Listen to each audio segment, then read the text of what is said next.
Welcome to the Awesome Pod Mix. You are listening to Abby.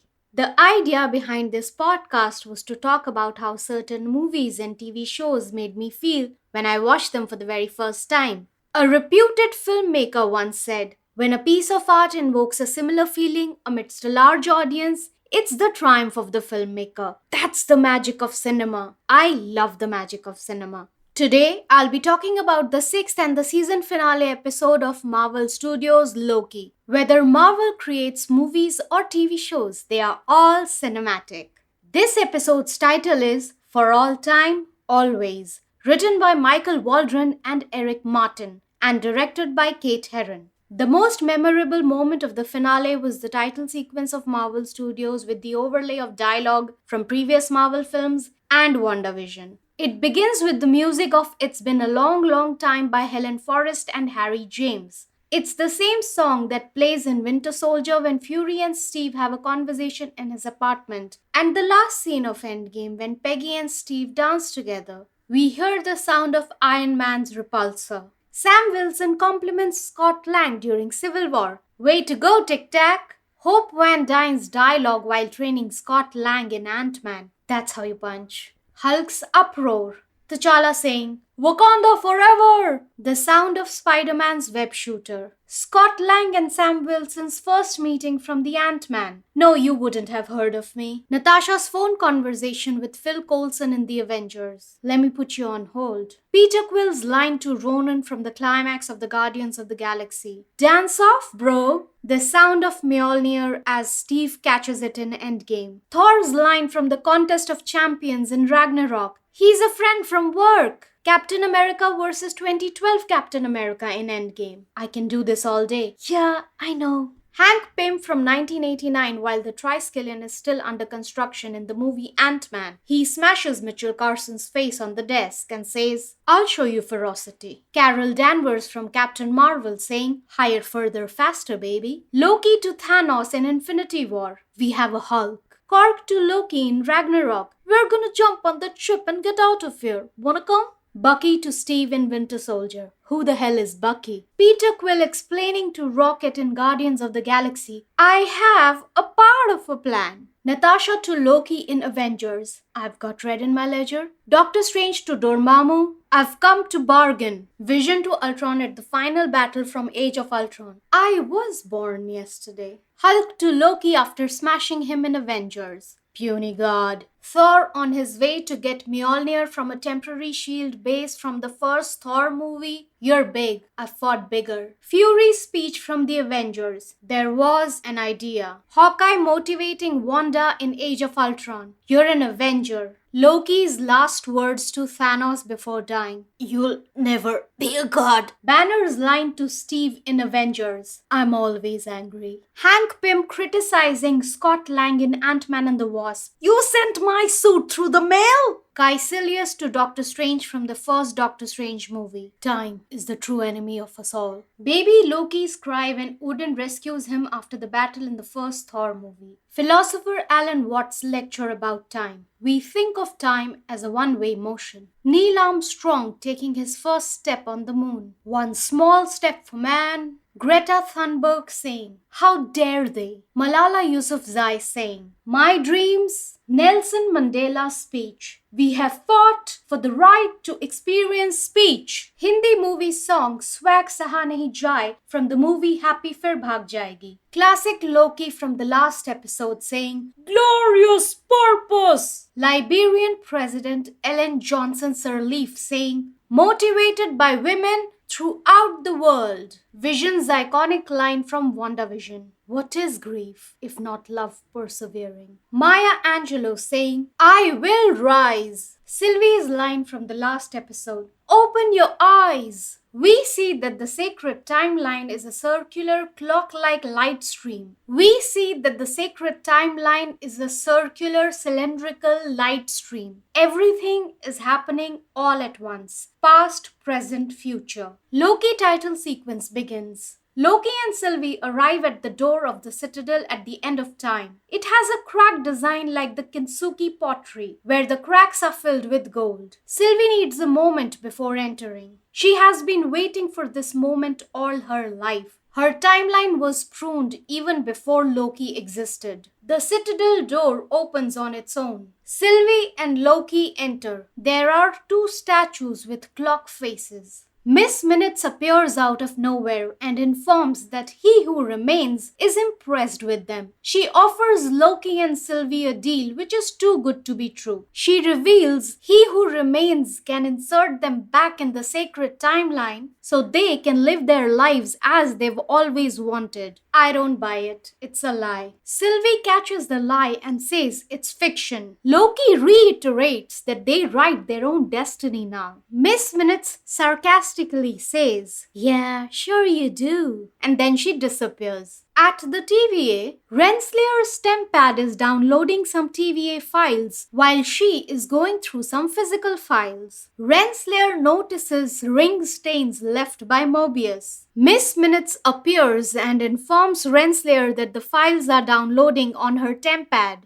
When Renslayer asks what took her so long, she says some things had to get worked out. Renslayer checks the digital files, but to her surprise, it's not what she asked for. Miss Minutes assures that he thinks this will be more helpful. When Renslayer asks who, Miss Minutes' response is, "Bye, happy reading," and then she disappears. At the Citadel, as Sylvie and Loki go further inside, there are 4 Timekeepers statues, out of which one is shattered. The statues are covered in dust. Loki isn't sure if he who remains is still alive. Right on cue, a noise comes from inside the elevator. Loki and Sylvie move toward the elevator. They are framed right in the center between the 2 Timekeepers statues along with the elevator. The following cut is a shot of the 2 Timekeepers statues on each side without Loki and Sylvie, with the elevator door in the center. This feels like a jump cut because it was cut from one wide shot to another with very slight alteration. You'll realize what I'm saying if you revisit the finale episode and go to timecode 9 minutes 9 seconds. Watch it and tell me it doesn't feel jarring, because it feels jarring to me. We can see a golden glow sneaking through the bottom opening of the elevator door. Seeing this, Loki and Sylvie draw their weapons. The elevator doors open and it's Jonathan Majors dressed as Immortus from the comics without the headgear. He comments that Loki and Sylvie's union is unnatural as they are the same person. No, they are not. Sylvie addresses him as he who remains. He invites them to talk in his office. As they ascend up in the elevator, Loki is surprised that he who remains is just a man. For Sylvie, it's just a little bit easy to kill. As Sylvie strikes, he who remains disappears and appears right behind her. He continues to do that a couple of times and then finally disappears. The elevator stops. When the door opens, we see he who remains on the other side welcoming Loki and Sylvie into his office. He pours tea for them and offers them to sit. Loki and Sylvie are surprised out of their wits. At the TVA, Renslayer is packing her bag with some files. She hears a knock and it's Mobius at her office door. Renslayer is surprised. Not shocked, surprised. Renslayer says, "If anyone was ever gonna make it back from the void, I suppose it was gonna be you." Mobius replies, "Oh well, one man's void is another man's piece of cake." Renslayer thinks Mobius is gonna prune her. Mobius likes that idea, but his standards might be a little bit higher in that area than hers, the area being close personal friends. Renslayer is apologetic, but she couldn't let Mobius get in the way of her mission. Mobius can't believe what he's hearing. Mobius reminds her that the Timekeepers are fake. All the people at the TVA are variants, and there's no mission. Renslayer calls for Hunter D90, but Mobius reveals that her secret is out. Mobius takes out the Franklin D. Roosevelt pen and shows it to Renslayer. Renslayer is curious to know what Mobius did. On the sacred timeline in Fremont, Ohio 2018, Hunter B-15 gets Hunter U-92 to Franklin D. Roosevelt School. Hunter B-15 enters the principal's cabin. Behind Hunter B-15 on the wall is Rebecca Tourminet's degree from the Ohio State University. Hunter U-92 wants Hunter B-15 to surrender, but she asks him to wait. Rebecca, a variant of Renslayer's, walks in the principal's cabin. At the Citadel, He Who Remains insults Loki and calls him a flea on a dragon's back.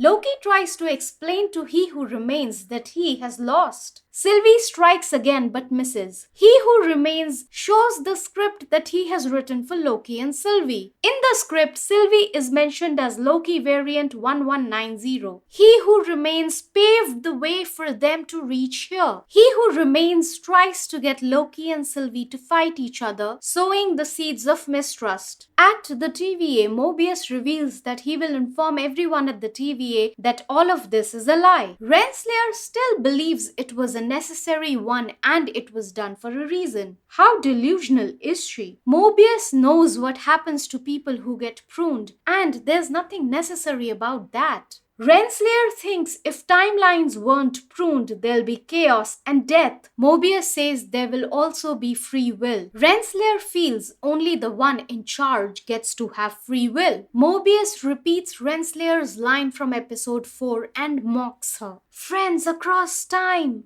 allies to the end. All lies till the end. I knew it. She pruned him and sent him to die. Mobius wants to know why. What happened to her? She betrayed Mobius. But according to Renslayer, Mobius betrayed her. He suffered a crisis of faith and turned to those variants. Eons of friendship, he threw it all away on a couple of Lokis. Classic manipulator shifting the blame onto the victim. Mobius reminds her that they can't take people's free will away. He even offers her a deal to build the TVA into something better together. Where the hell is this coming from? What happened to burning the TVA to the ground? Renslayer opens a time door portal from her temp pad to leave. Mobius switches on the prune baton because he's not gonna let her leave. Renslayer is not scared of Mobius as he poses no threat to her. When Mobius charges toward Renslayer to prune her, she snatches the prune baton from him, kicks him down, and threatens to prune him instead. Mobius asks where is she headed. Her response is in search of free will, which means she is going in search of the man in charge. Mobius displayed some spark in the 5th episode when he said he would go to the TVA and burn it down to the ground, but that fizzled out very soon. He didn't even put up a fight with Renslayer to stop her. He just gave up. The whole sequence was so underwhelming. Unless Mobius is hiding something. And this was his plan all along. At the Citadel, He Who Remains reveals that his biggest fear is he himself, which means his dangerous variants. People have dubbed him many names over the years. Ruler, like Ramatat, Conqueror, like Kang, He Who Remains, Jerk. His story with the claymation presentation was just another manipulation. Show me, don't tell me through a presentation that he was from the 31st century. He discovered the multiverse and shared his technology and wisdom with his variants. Soon his variants wanted to conquer other universes. He Who Remains weaponized Alioth and ended the multiversal war. He then established the TVA for smooth operations of pruning realities. I understand that the makers want to show the actual story in a big screen movie. If Sylvie kills He Who Remains, someone more dangerous will take over, as if He Who Remains is a saint. He Who Remains even offers Loki and Sylvie to rule the TVA because he thinks they are all villains, and this will just give them a noble purpose to live by. I was disappointed with He Who Remains' introduction scene. It felt very lukewarm. The scenes were very dialogue heavy, and I was hoping for some climactic action instead. He Who Remains' manipulation didn't even work on me. I was like, he's lying. I don't believe a word he's saying. When he says he fibbed earlier about knowing everything, who's to say he isn't lying about all the other stuff? He Who Remains says, we just crossed the threshold. The timeline starts to branch. How did the timeline branch all of a sudden? Was it Renslayer? Or was it something that Mobius did? What were the Nexus events causing the branch realities? When He Who Remains removes his temp pad and puts it on the desk, it is framed in a way that looks like he's still wearing it in his hand. He's still pulling the strings, he's still in control. Sylvie gets up to strike He Who Remains, but Loki stops her. I can't believe that Loki believes He Who Remains. That jerk is enjoying these two fighting like it's some sort of a sporting event. Loki is hurt because Sylvie doesn't trust him. The fight between Loki and Sylvie is beautifully choreographed. I understand that Loki has been in Sylvie's situation before and he has seen the error of his ways. But that doesn't give him the right to invalidate Sylvie's struggles or her feelings. Loki assures Sylvie that all he wants is for her to be okay. Sylvie drops her sword, Loki and Sylvie kiss. I was waiting for them to kiss since episode 3. Sylvie grabs He Who Remains' temp pad, opens a time door portal and sends Loki back to the TVA. I felt terrible for Loki because Sylvie didn't trust him and betrayed him toward the end. If He Who Remains is gonna come back to where he is, then what's the point of anything? Kill him or don't. Nothing matters. Sylvie kills He Who Remains. She then drops down to the floor like a lifeless thing. Now that she's had her revenge, what next? The branched timelines are creating further branches overlapping into one another. It's utter chaos. In terms of story, what didn't land for me was that Loki, a living and breathing example of free will, believed everything the villain told him. What Sylvie did was right. I can't buy that the TVA are the good guys. The makers built them up in the beginning of the series, broke them down to pieces in the end, and now it's expected of the audience to believe that the TVA were doing a mighty job saving the sacred timeline. You'll need a master storyteller to convince me of that. I understand that in the end it had to lead to Multiverse of Madness, but I couldn't bring myself to believe anything He Who Remains said. Mobius and Hunter B-15 watch the branching timelines on TVA monitors and say, "There's no turning back." Loki is sitting dejected and hurt. He contemplates his next move. The least he can do is inform everyone at the TVA of the imminent danger. He Who Remains is variant. Loki heads out of the time theater looking for Mobius. Casey is now Hunter K5E. If you see 5 as S, it's KSE, Casey, his name from the earlier episodes. Both Mobius and Hunter B-15 don't remember Loki to begin with and mistake him for an analyst seeing his clothes. Loki notices that instead of the Timekeeper's statue, there's a Kang statue in the TVA. End credits begin. Loki will return in season 2. And I will return with Thor Love and Thunder, because the sun needs to shine on Loki and Thor again. You can listen to the awesome pod mix and subscribe to it on Apple Podcasts, Spotify, Amazon Music, and Google Podcasts. If you like what I'm doing, I'll soon be launching the awesome pod mix page on Patreon, and you can support me there. Thanks.